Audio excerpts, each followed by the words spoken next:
consideration and determination of any preliminary objections that were raised. In this case, you will remember that there was the issue of the 2/3 from the county assembly, with the legal team from the governor indicating that the county assembly has a total of 47 members of county assembly, 30 elected and 17 nominated. And during the impeachment process that took place at the county assembly, that perhaps the threshold may have not been reached owing to the fact that the 2/3 had a fraction, making the number 31.3. And that was an issue that the Speaker is expected to give guidance on. That is the Speaker of the Senate, Honorable Amason Jeffa Kingi, already making his way into the chambers. Allow me to hand you over to this live broadcast that is brought to you by the Parliamentary Broadcasting Unit in partnership with KBC. Good afternoon. Na tuombe. Ewe Mwenyezi Mungu, tukusihi ututazame kwa neema nyingi na baraka sisi watumishi wako ambao umeridhika kutuita kwa nyadhifa za uongozi katika jamhuri hii yetu. Tukuomba tuwajalie tuyatende na kufikia mambo yote yatakayofikishwa mbele yetu kwa njia ya haki na uaminifu, ili kustawisha amani, ufanisi na heri ya nchi yetu na wale ambao haja zao umezikabidhi mikononi mwetu. Amen.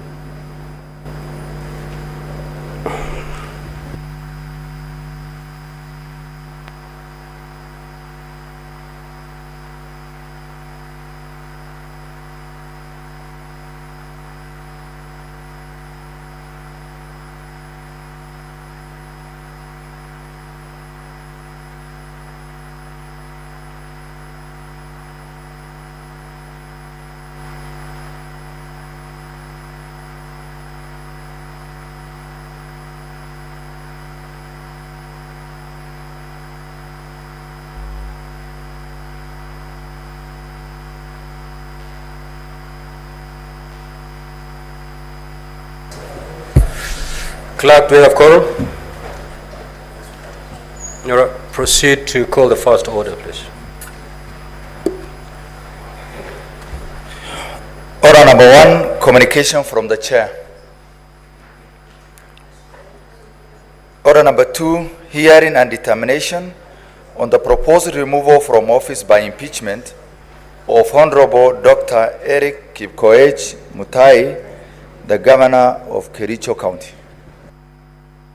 Now, Honorable Senators, will proceed with the interventions on the preliminary objections that have been raised by the parties. Senator Professor Tom Ojenda.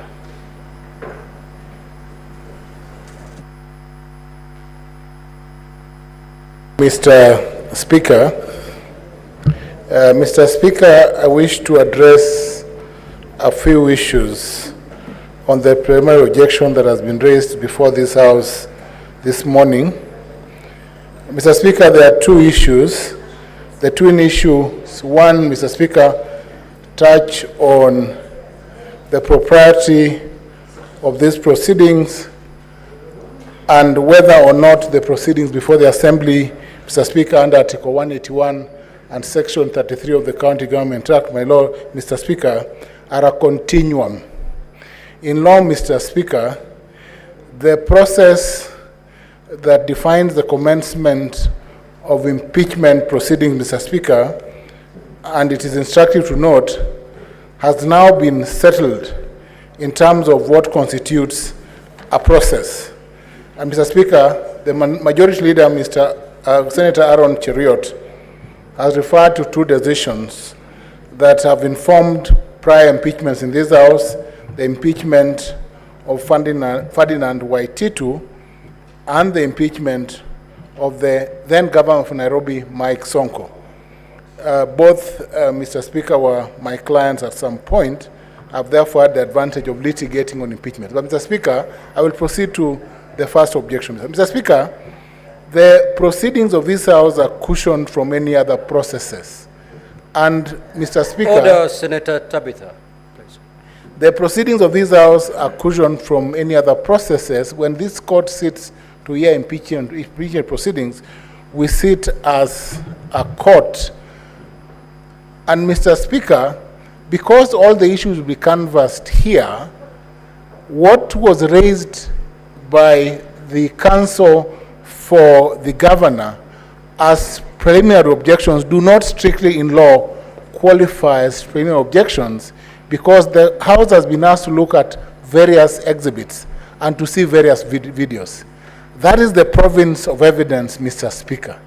On that account alone, the preliminary objections will collapse, because there are two interpretations of the whole number in the Nkadude case, Mr. Speaker, and in other decisions. This Senate would have to sit and consider all the submissions from parties to arrive at a proper finding as a jury at the end of this process, and when witnesses are called. The magical number, Mr. Speaker, 31 and 32, 31.3, that the whip Kalwale was referring to as res ipsa loquitur, Mr. Speaker, is not quite res ipsa loquitur. The facts are not obvious, because the interpretation and the tilting of all numbers between 31 and 32 are matters of evidence and presentation before this House. And that we have seen from the submissions by the County Assembly and from the other side.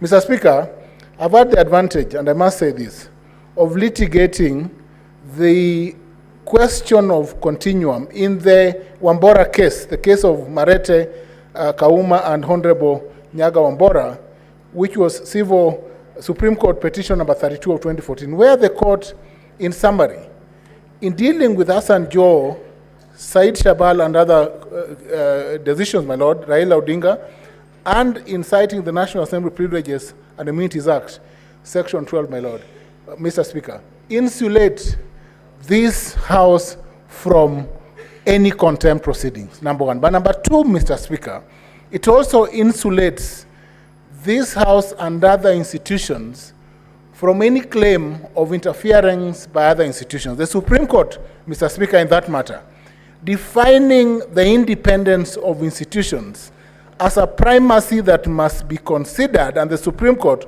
holding our petition in 2014 on the basis, Mr. Speaker, that a House, this House cannot be injuncted by a court.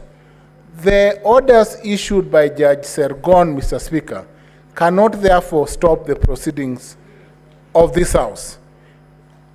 Mr. Speaker, Just 1 minute.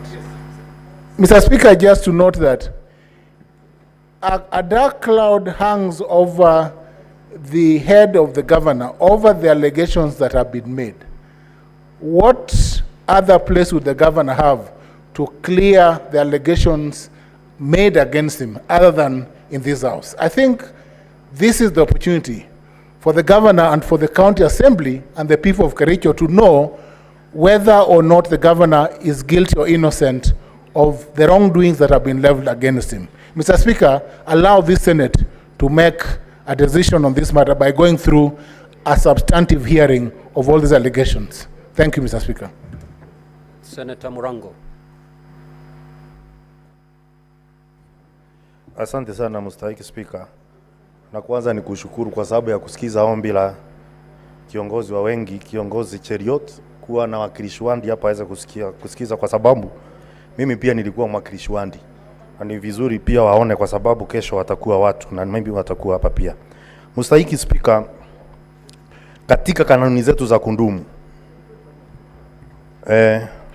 ambayo nyongeza ya 3 ambayo inapeana masharti ya utaratibu wa kusikiliza na kuamua mashtaka ya kumondoa gavana mamlakani, katika kanuni ya kundumu 80 tukienda katika 12 inasema hiyo masharti yote ambayo imepeanwa ikizingatiwa,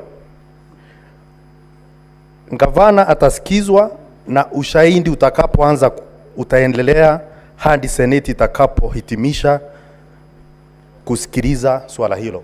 Mstahiki Speaker, tushaanza kusikiliza jambo hili, na kanuni zetu za kudumu zinasema ya kwamba inapoanza tunafaa kwenda mpaka mwisho. Kwa hivyo nadhani seneti kwa saa hii haiwezi kuangalia namba ilikuwa namna gani. Tutaangalia makosa ambayo italetwa hapa, tutasikiza pande zote mbili, halafu mwishowe tutakuja sasa kuamua tutakapokuwa tumesikiza kila kitu. Kwa hivyo kwa mahali utatuelekeza Mr. Speaker, nadhani ni vizuri maseneto wapewe nafasi kuamua jambo hilo, kwa sababu kulingana venye nimesikiliza kesi, kulingana na wakili wa gavana, ni kusema kwamba wanakualika kufanya uamuzi. Lakini sidhani kwamba uamuzi unaweza fanyiwa na speaker peke yake katika muda huu, lakini maseneto wote wanafaa kuja wasikize halafu waweze kuamua. Asante Mr. Speaker. Senator Osotsi.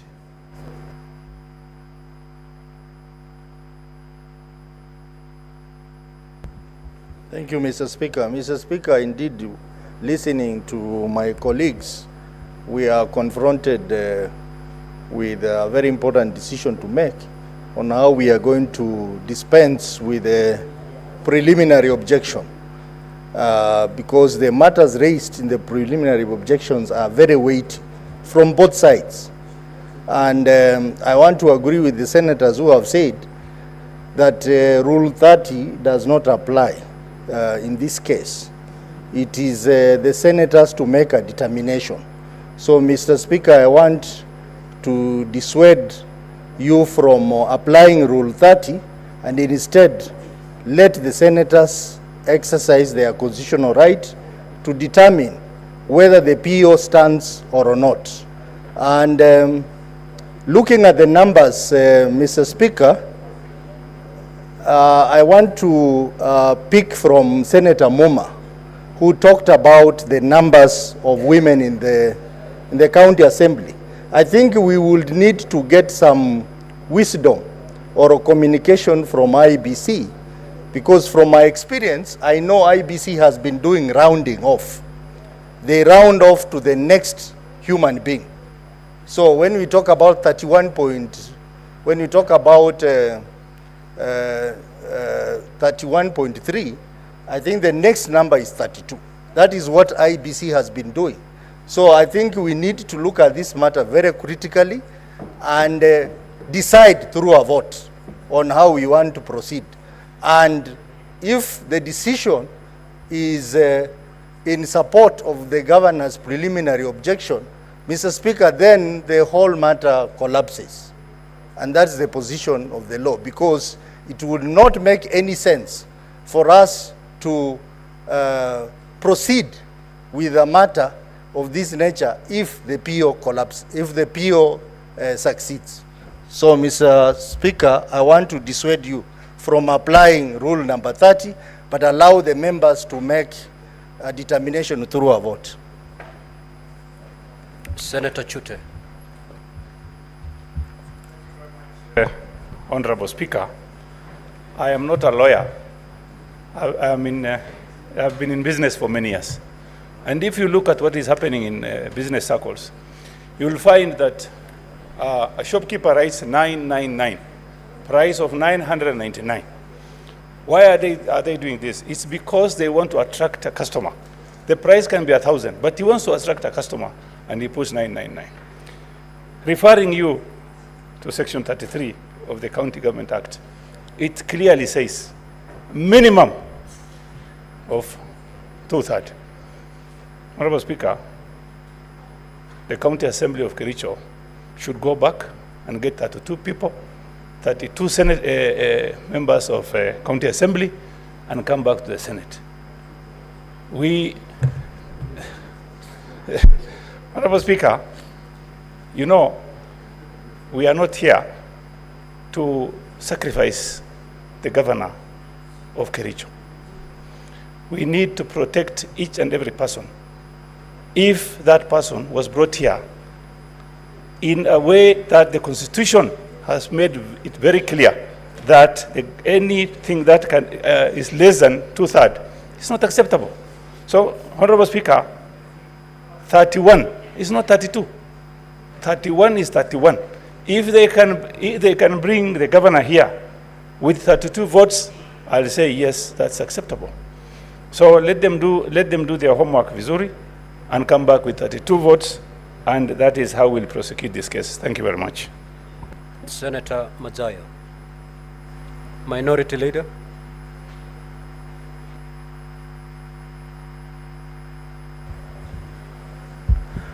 Asante mstahiki Spika.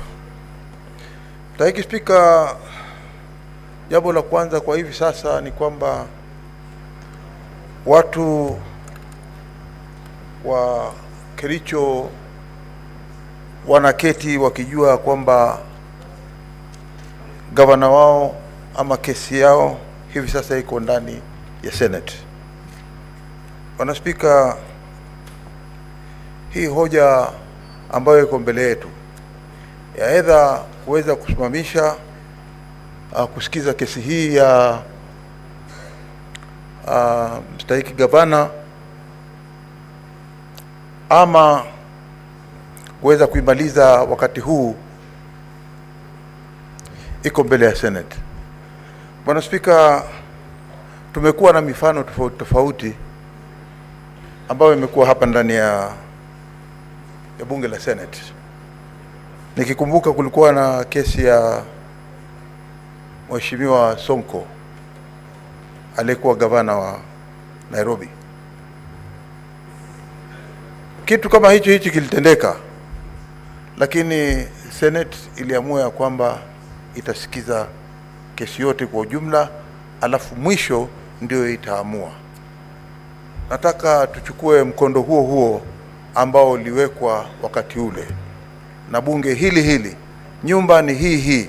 Masenators wamegeuka, wengine sio aliokuweko, lakini wale ambao wako hivi sasa wanaweza kufanya kama vile ambavyo tunasema kule nyumbani ya kwamba maji hufuata mkondo. Kwa hiyo hivi sasa tuko na mkondo ambao tuliweka ndani ya bunge la Senate, kwamba kitendo kama hichi kitendeka, alafu wakileta kama hiyo preliminary objection, wacha iwe mojawapo ya zile sababu ambazo tutasikiza hii motion ambayo iko mbele yetu hivi sasa. Kwa hiyo Bwana Spika, nataka kusema tu ya kwamba turuhusu ya kwamba kesi hii ambayo iko mbele yetu iweze kuendelea, tuweke hii preliminary objection kando kidogo, ili tuweze kuichukua pamoja na hizi zingine kama vile tulifanya mfano wa Mheshimiwa Sonko. Asante Bwana Spika. Senator Mutinda Tabitha.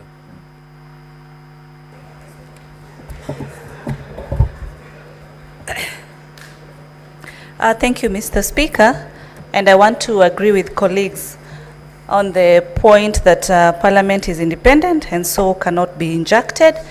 That one we all do agree. Mr. Speaker, the discussion on table in House today is the arithmetic discussion. An arithmetic discussion of 31.3. Mr. Speaker, 31.3, as a student of mathematics, less 47 is 15.7.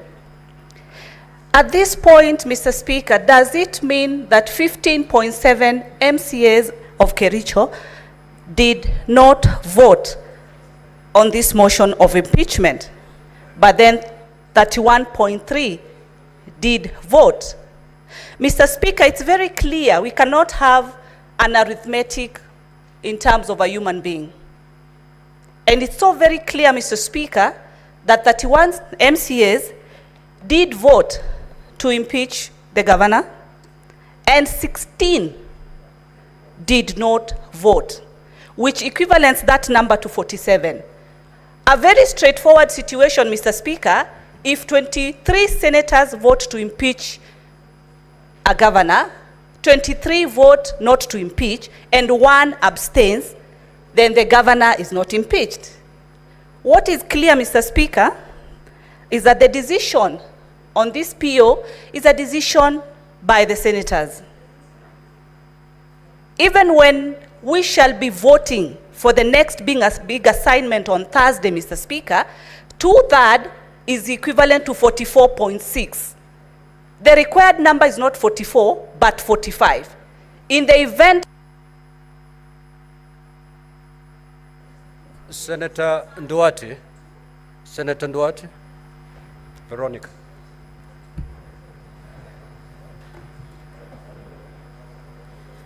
Honorable Speaker, thank you for the opportunity to contribute to the issues at hand, the preliminary points that have been raised and application. At the very onset, Mr. Speaker, I would encourage you not to take the bait of having to determine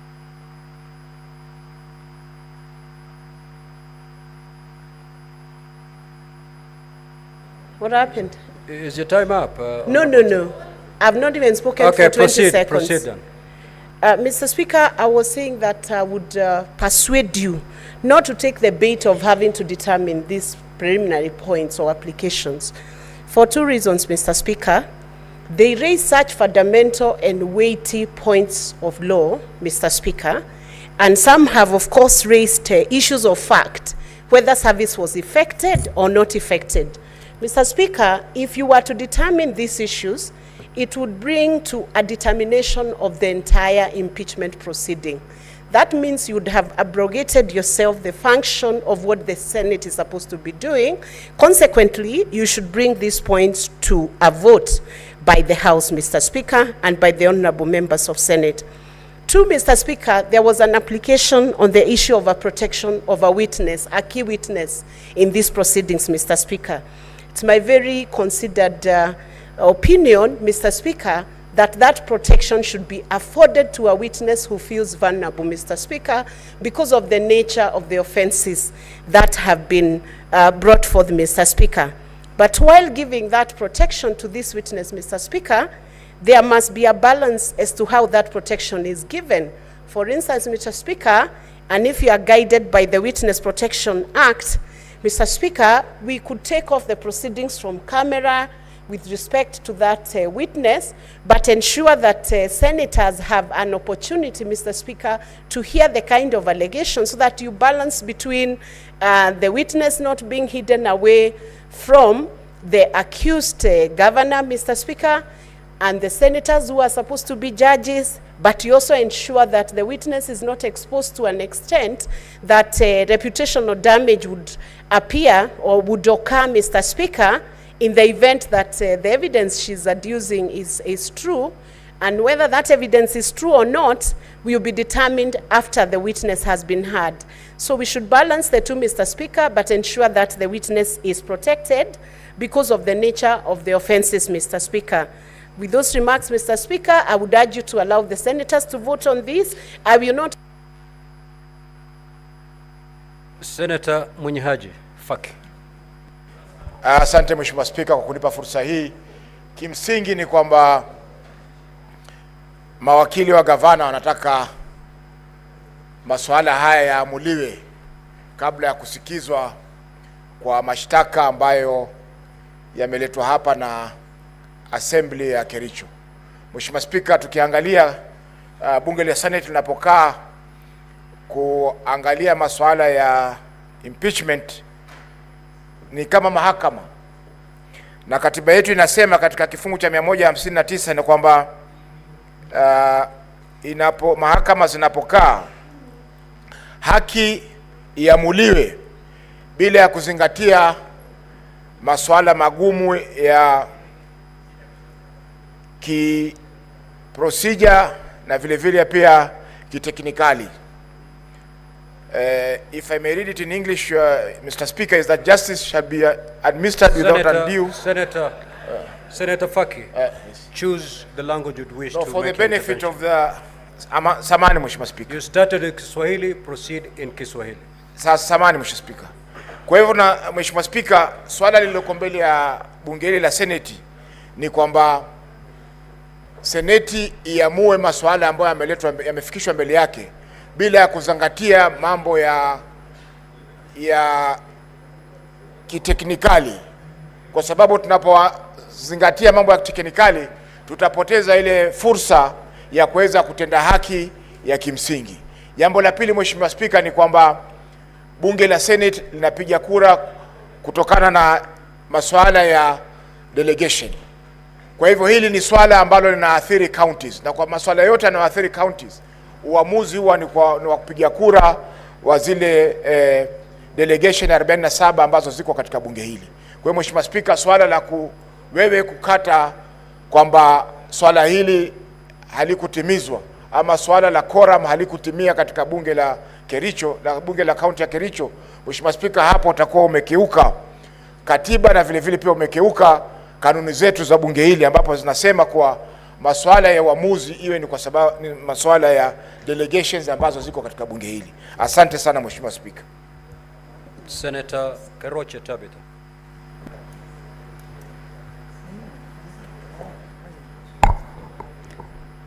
Thank you, Mr. Speaker, sir, for giving me also the opportunity. And it's true, I agree with my other senators.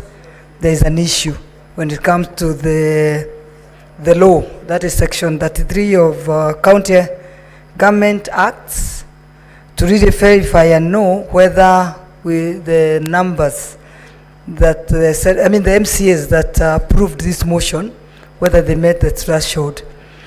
But I'm lucky because I happen to have continued my maths, where you reach a point where maths and science go together.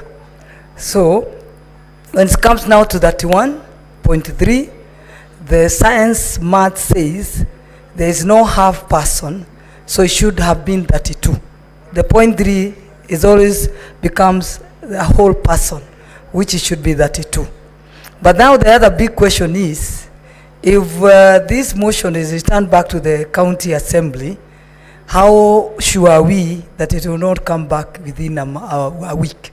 So I think we are now again not very sure whether we are going to save or hurt the people that brought this motion here. But it is true, we've not met the threshold. It should have been 32, not 31. Thank you, Mr. Speaker, sir. Senator Sifuna. Senator Eddy, certainly you cannot rise on a point of order. There is no senator speaking. Senator Lomenan.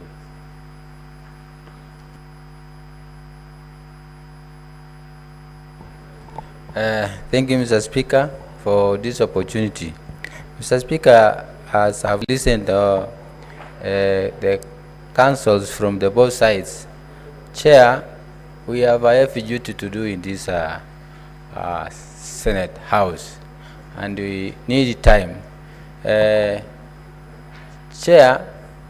if you see the voluminous books that are with us, there are many contents that we have to listen before we make a ruling. Chair, I will want to urge this House and you, Mr. Speaker, to give us an opportunity as senators, our judges, to make a ruling of this issue of appeal by making a vote. And then we continue from there, Mr. Speaker. Thank you, sir. Senator Wamatenga. Thank you very much, Mr. Speaker, sir, for giving me this opportunity. Indeed, we are invited as senators to do justice to a matter brought before us. But even before we do that, Mr. Speaker, it is our duty and responsibility as the whole country and the whole world watches to ensure that we do justice to matters that are come before us. Mr. Speaker, sir, it has been cited that decisions have been made and precedents have been set. But that notwithstanding, Mr. Speaker, it is also imperative that we interrogate that under which condition those decisions and precedents were set. Mr. Speaker, sir, as an engineer, I know that rounding numbers to the nearest is a common practice. However, Mr. Speaker, sir, we are invited in this matter not to look at the case before us scientifically, but to look at it as is required using the jurisprudence that have been set before. Mr. Speaker, 31.3 cannot meet the threshold. And therefore, I think it is imperative that we as senators move a motion and decide on this matter, determine this matter, even before we go into full hearing, because that is the responsibility that we have, and it is what people expect of us, and it is what we must do as senators. Mr. Speaker, The role of these senators sitting here, when they come and sit as juries, we must make a decision whether the prerequisite preliminaries have been met. If they are not been met, Mr. Speaker, then we must return matter to the sender so that they can meet the threshold and we can be able to be sitting in a matter that is supposed to be sat for by this House. Mr. Speaker, sir, I submit. Senator Eddy. Senator Eddy. I thank you, Mr. Speaker. Mr. Speaker, what we're invited to do in this House on two substantive POs, Mr. Speaker. One, I cannot belabor, Mr. Speaker. We cannot be gagged by addition of court from doing our job. So I think that one we are in tandem, Mr. Speaker. On this issue of mathematics, Mr. Speaker, you are invited to make a decision which I think that it is the House that should make. One is a practical question and the other one is a mathematical question. Practically, Mr. Speaker, you cannot have a fraction of human beings reduced to the lower number. And mathematically, Mr. Speaker, I think that it is a question that probably would have needed a judicial review even long before it came to this place, Mr. Speaker. Because constitutionally, this question of 2/3 has never confronted the country. And Mr. Speaker, the only time that we see it, and especially from the cases that has been presented here, is the case for Tana River, Mr. Speaker. So as a House, I think it behooves us to go with the larger question of what has been determined in court. And what has been determined in court as per now, without a judicial review, is the case for Tana River, which then can be the only legal basis and legal framework that then we can be able to use to question this practicality of numbers.